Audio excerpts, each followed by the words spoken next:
My name's Candida Baker.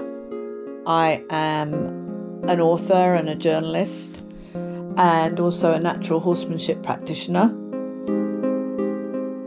I run a small equine charity called Equus Alliance. I'm also known as the horse listener for my work with horses. And I'm also an equine facilitated learning practitioner. And so I do equine therapy sessions with clients with horses. I live in the Byron hinterland with a herd of 11 horses and a French bulldog called Willow.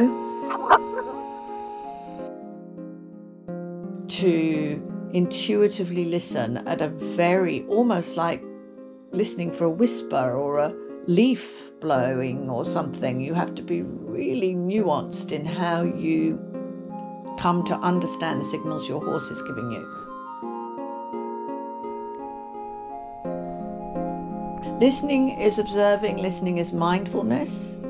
Listening is understanding that a horse is, that if a horse is presenting with behavioural problems, that it may be pain, it may be trauma, it may be that they simply are physically unable to do the things that someone is asking them to do and nobody is taking notice of that.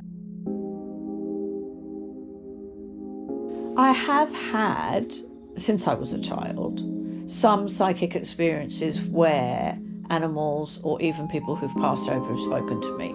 I don't set myself up as someone who does that in any way professionally, but it happens to me. So another facet of the work that I do with horses, two that are interlinked, essential oils and energy work. I just wondered, I don't even know to this day why did I wonder, but I did. I thought, I wonder if they'd like to smell essential oils. And I took my little box of essential oils out there. And this was all completely intuitive. I knew nothing about it. And I held out an oil. And they both sniffed it and they were both really curious. And I can't remember what that first oil was, but they kind of put their heads toward it. And I noticed that their nostrils opened up and they were inhaling it.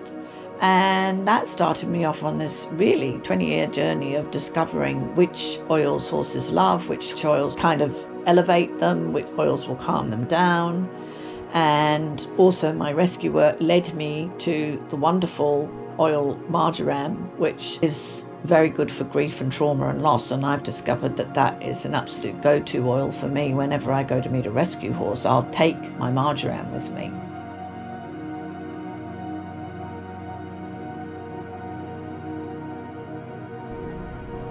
The other part of it is the energy work, where I'll get a sensation that a horse wants me to put my hands near its body, and I can work either on its body or in the etheric field, and I can see, again, areas where it's a bit cloudy and dark, where that horse seems to need my hands to go. And then what will often happen if I introduce this to a client with a horse is that that's when you get the state of limbic resonance, because number one, the person is astonished to find that they can feel heat coming out of their hands and going towards the horse and coming back to them and going towards the horse and coming back to them. And they almost go into a state of bliss. The horse drops and the human drops, and the horse drops and the human drops, and they'll often just stand there for 10 or 15 minutes and they look completely blissed, both of them. Horse and human look completely blissed out at the end of it, which is really lovely.